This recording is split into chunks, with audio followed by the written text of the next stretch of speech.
this is Radhika Gaur with the session number 13th of your chapter Life Processes, and in this session we are going to talk about excretion in plants and animals. तो अभी हम यहाँ पे अपना session number 13 start करने जा रहे हैं, जिसमें हम स्टडी करने वाले हैं about excretion in plants and animals. जो मेन 4 हमारे लाइफ प्रोसेसेस थे, that is nutrition, respiration and transportation, तीनों के बारे में हम ऑलरेडी डिस्कस कर चुके हैं. और ये लास्ट जो एक्सक्रिएशन है उसके बारे में अब हम स्टडी करना स्टार्ट करेंगे. So the thing is, nutrition क्या था? Nutrition is the intake of the food. Clear? Normally we can conclude that nutrition वो प्रोसेस होता है जिसमें हम फूड को इनटेक करते हैं. नेक्स्ट आता है हमारा रेस्पिरेशन. जो फूड से एनर्जी लेते हैं वो रेस्पिरेशन में होता है, और फूड का एक पार्ट से दूसरे पार्ट में जब ट्रांसपोर्टेशन होता है तो वो हमारा ट्रांसपोर्टेशन में आता था. एक्सक्रिएशन में क्या आता है, कैसे एक्सक्रिएशन होता है, क्या क्या उसके फंडामेंटल्स होते हैं, वो हम अभी इस सेशन में स्टार्ट करने जा रहे हैं. So the thing is, what is excretion? Actually all the organism are made up of cells. सारे जितने भी हमारे ऑर्गेनिज्म हैं सब सेल से मिलके बने होते हैं, क्योंकि सेल क्या होती है? स्ट्रक्चरल एंड फंक्शनल यूनिट होती है किसी भी ऑर्गेनिज्म की. बेशक कोई भी ऑर्गेनिज्म है, नो मैटर, बट उसमें सेल्स प्रेजेंट ही होंगी. Thereby all the organisms are made up of cells. These cells work together all the time for sustaining the life of a organism. ये सारी सेल्स क्या करती हैं? एक साथ वर्क करती हैं, और इनके एक साथ वर्क करने की वजह से ही कोई भी ऑर्गेनिज्म है उसकी जो लाइफ है वो सस्टेन्ड रहती है. Clear? That these cells work all the time for sustaining the life of the organism. Actually, most of the work of the cells in the form of biochemical reactions which they carry out all the time. जितना भी work normally cells perform करते हैं वो किस में होता है? Biochemical reactions की फॉर्म में होता है. क्लियर? जो सारे टाइम जो हमारी रिएक्शंस होती हैं सेल्स में, वो कौन सी रिएक्शंस होती हैं?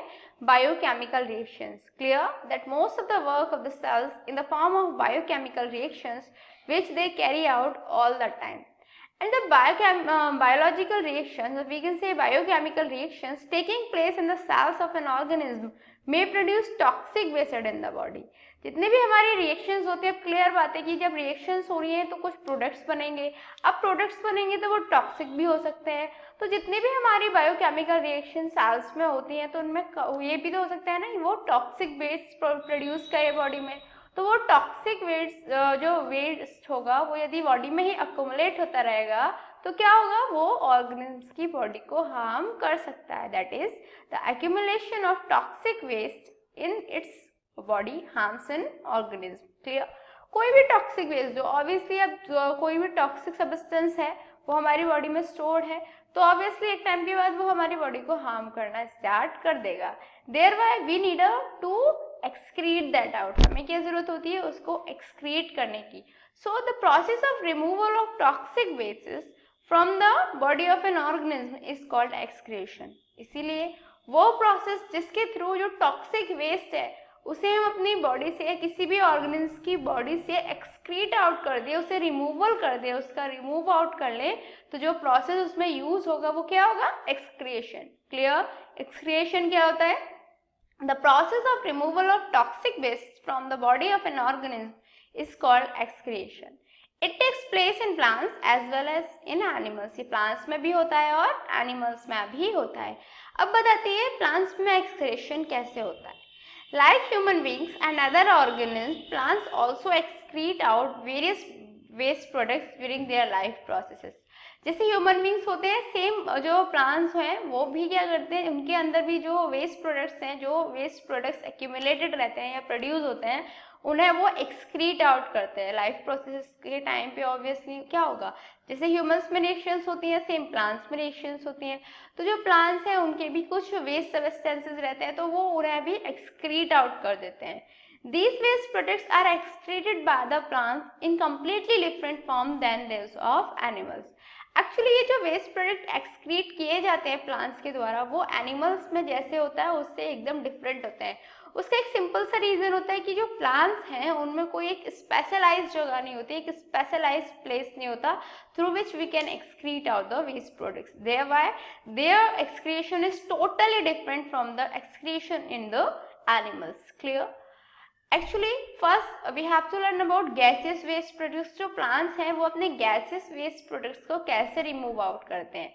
Plants release gaseous waste products such as carbon dioxide produced during respiration at night and oxygen produced during photosynthesis during daytime, though stomata on leaves and lenticels found on a stem।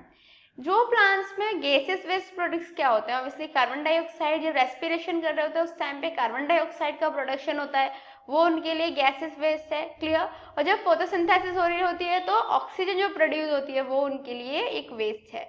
तो वो respiration के time पे जो carbon dioxide है और photosynthesis के time की जो ऑक्सीजन है, उन दोनों को वो स्टोमेटा के थ्रू बाहर निकाल देते हैं, स्टोमेटा के थ्रू वो उन्हें रिमूव कर देते हैं। और जिन प्लांट्स में स्टोमेटा प्रेजेंट नहीं होता, दैट इज जो वुडी प्लांट्स होते हैं, तो उनकी स्टेम्स में लेंटिकल्स प्रेजेंट रहते हैं, मैंने ऑलरेडी आपको बताया था। तो वो उन लेंटिकल्स के थ्रू जो गैसेस वेस्ट हैं उन्हें रिमूव आउट कर देते हैं, clear. That plant release gaseous waste such as carbon dioxide produced during respiration at night and oxygen produced during photosynthesis during daytime through stomata on leaves and lenticle found on the stems। अब बताती है जो liquid waste products हैं gases, उन्हें कैसे remove करती हैं। Plants also get rid of excess water produced as a waste during respiration by the process of transpiration। जब ट्रांसपिरेशन के प्रोसेस से रेस्पिरेशन होता है तो क्या होता है कि एक्सेस वाटर प्रोड्यूस हो जाता है प्लांट्स में। जो एक्सेस वाटर प्रोड्यूस हो जाता है, प्लांट्स को नीड होती है कि वो जो वाटर है, एक्सेस वाटर है, उसे वो रिमूव कर दे अपनी बॉडी से, क्योंकि वो क्या है, एक वेस्ट है। तो वो क्या चाहते हैं कि उसको एक्सक्रीट आउट कर दे। उसके लिए कैसे एक्सक्रिएशन होता है, some species of plants excrete water through stomata. कुछ स्पीसीज तो प्लांट्स की ऐसी रहती हैं जो स्टोमेटा के थ्रू वाटर को रिमूव आउट कर देती हैं, वाइल अदर्स थ्रू हाइड्रोथोर्स। जबकि कुछ स्पीसीज ऐसी होती हैं जो हाइड्रोथोर्स की हेल्प से, जो प्लांट्स हैं उनमें से जो वेस्ट प्रोडक्ट्स है, लिक्विड वेस्ट प्रोडक्ट है, दैट इज वाटर है, उसे एक्सक्रीट आउट कर देते हैं। तो गैसेस वेस्ट के बारे में पढ़ लिया हमने, और जो लिक्विड वेस्ट थे उनके बारे में पढ़ लिया हमने। देख लिया कि कैसे प्लांट्स स्टोमेटा के थ्रू या लेंटिकल्स के थ्रू या हाइड्रोथोर्स के थ्रू अपने जो लिक्विड और गैसेस वेस्ट हैं उनको एक्सक्रीट आउट कर देते हैं। अब बताती है सॉलिड वेस्ट प्रोडक्ट्स जो होते हैं उनकी। Some plants store waste substances in the cellular vacuoles and in tissues with dead cells, example in hardwood। Actually कुछ ऐसे प्लांट्स होते हैं जो अपने वेस्ट प्रोडक्ट्स को, वेस्ट सब्सटेंसेस को किसमें स्टोर करके रखते हैं, सेलुलर वैक्यूल्स में। और जो टिश्यूज होते हैं, टिश्यूज विद डेड सेल्स, और जो टिश्यूज होते हैं जिनमें डेड सेल्स प्रेजेंट होती है, उनमें वो उन्हें स्टोर करके रखते हैं। वेस्ट प्रोडक्ट में ऑल्सो भी स्टोर्ड विद इन लीव्स। जो वेस्ट प्रोडक्ट है उसे हम लीव्स में भी स्टोर करके रख सकते हैं, वाक्स में स्टोर करके रख सकते हैं, etcetera, which fall off by pellets, जो बाद में फॉल ऑफ हो जाता है, clear. Plants also excrete out some solid waste substances into the soil around them। जो प्लांट्स हैं वो क्या कर सकते हैं, सॉइल में भी अपने वेस्ट सब्सटेंस को एक्सक्रीट आउट कर सकते हैं। दैट इज सॉइल, जो प्लांट्स के अराउंड सॉइल प्रेजेंट रहती है उसमें भी वो कुछ सॉलिड वेस्ट को एक्सक्रीट आउट उसके थ्रू भी कर सकते हैं, क्लियर। तो मेन इंपॉर्टेंट हो गया कि जो लीव्स में, वाक्स में उनका वेस्ट प्रोडक्ट स्टोर होता है, वो लीव्स और वाक्स के जब वो फॉल ऑफ हो जाती है तो उनके थ्रू रिमूव हो जाता है। Also, plants also excrete out some solid waste substances into the soil around them, clear। अब बताते हैं जो प्लांट्स हैं उनके कुछ यूजफुल प्लांट वेस्ट होते हैं, वो कौन से हैं। Actually plant like oak store their excretory product as tannin in their trunk which is use in treatment of leather. जैसे ओक का प्लांट है, क्लियर। तो ओक का प्लांट क्या करता है कि वो अपने excretory products, that is waste products को टैनिन में स्टोर करके रखता है, ठीक है, मतलब सॉरी टैनिन की फॉर्म में ट्रंक में, अपनी ट्रंक में स्टोर करके रखता है, जिसे हम लेदर के ट्रीटमेंट के लिए यूज कर सकते हैं। Gums of plants are widely use to make adhesives. जो भी हमारी गम्स होती हैं प्लांट्स की, तो आप जानते ही हो एडहेसिव बनाने के लिए यूज में आती हैं। And essential oil excreted by plants such as sandalwood, olive oil, etc. are widely used in household purposes। जितने भी हमारे एसेंशियल ऑयल्स होते हैं, जैसे सैंडलवुड हुआ, ऑलिव ऑयल हुआ, मस्टर्ड ऑयल हुआ, सनफ्लावर ऑयल हुआ, ये सब हम क्या करते हैं, ये सब हम हाउस होल्ड पर्पसेस के लिए यूज करते हैं, clear. Resins are use to make varnishes, glazing agents etcetera. Resins भी प्लांट के सब्सटेंसेस होते हैं, प्लांट से निकले वेस्ट होते हैं, और उनका भी यूज हम वार्निशेस, ग्लेजिंग एजेंट्स बनाने के लिए यूज में ला सकते हैं।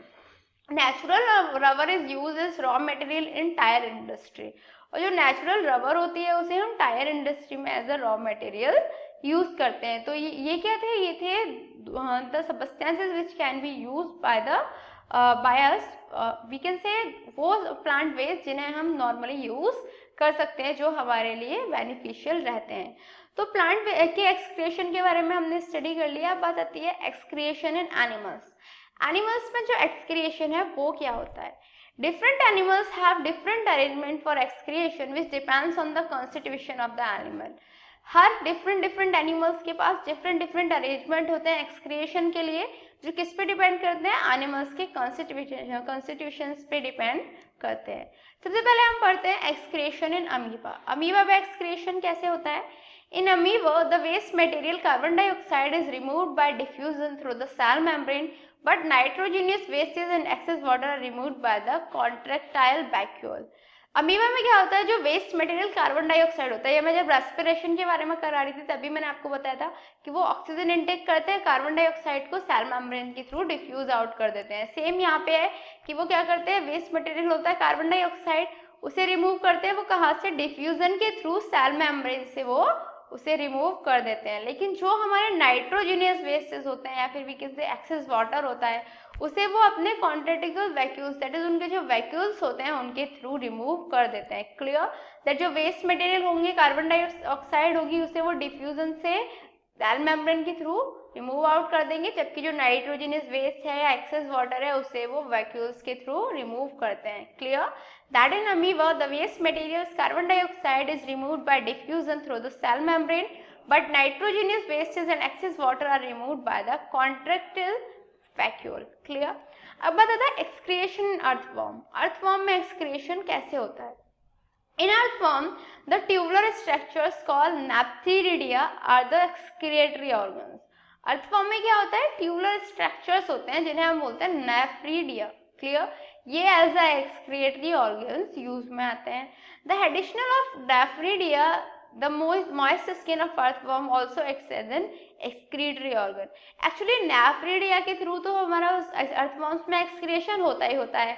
अलॉन्ग विद दैट, उसको छोड़ दें यदि, तो जो मॉइस्ट स्किन होती है अर्थवर्म की, वो भी एज अ एक्सक्रिएटरी ऑर्गन की तरह एक्ट करती है। अब the most important topic of the session, और we can say most important topic of this topic, that excretion in human beings. Human beings में एक्सक्रिएशन कैसे होता है? In human beings the microscopic thin tubules form nephron which functions as excretory unit. Human beings में क्या होता है? बहुत microscopic thin tubules, that is बहुत पतले पतले ट्यूबल्स प्रेजेंट रहते हैं जिन्हें हम बोलते हैं नेफ्रॉन्स, जो एक्सक्रिएटरी यूनिट की तरह वर्क करते हैं। About 1 million nephrons taken together form the excretory organ of human beings called kidney, और अप्रॉक्स 1 मिलियन नेफ्रॉन्स एक साथ मिलके जो किडनी है ह्यूमन बींग्स में उनका फॉर्मेशन करते हैं, जिसके थ्रू ही एक्सक्रिएशन हो पाता है। By the way, it's a time for challenging question mark, and today's question is, give the name of nitrogenous waste produced in words. In what form is it eliminated? And your time to start now. 1, 2, 3, 4, 5. Time's up. So, have you answered this in your mind? Let's check out. Actually, uric acid is the nitrogenous waste produced in words. Words में कौन सा nitrogenous waste produce होता है? It's uric acid. Clear? Remember, it's uric acid and it is eliminated as pellet और paste. ये किसकी form में? Pallets या पेस्ट की फॉर्म में एलिमिनेट होता है। Clear? That uric acid is a nitrogenous waste produced in bird and it is eliminated as pellet और paste. So what did we learn today? आज हमने क्या स्टडी किया? आज हमने स्टडी किया what is excretion and how excretion takes place in plants and animals. हमने amoeba की में जो एक्सक्रिएशन है वो कैसे होता है उसके बारे में स्टडी किया। अर्थवर्म में एक्सक्रिएशन कैसे होता है वो भी स्टडी किया। अलॉन्ग विद दैट हमने ह्यूमंस में एक्सक्रिएशन किसकी थ्रू होता है वो भी स्टडी किया। बट जो ह्यूमंस से रिलेटेड हमारा एक्सक्रिएटरी सिस्टम होता है उसके बारे में हम नेक्स्ट सेशन में ऑलरेडी डिस्कस करने वाले हैं। So the thing is also हमने प्लांट्स के बारे में डिस्कस किया कि प्लांट्स में एक्सक्रिएशन कहाँ से, मतलब आई मीन टू से कौन से वेस्ट कैसे प्लांट्स में एक्सक्रिएट आउट होते हैं, लाइक गैसेस वेस्ट कैसे होता है, लिक्विड वेस्ट कैसे होता है, सॉलिड जो वेस्ट होता है वो कैसे एक्सक्रिएट होता है. In next session we will gonna discuss more about this chapter. Till then, good luck.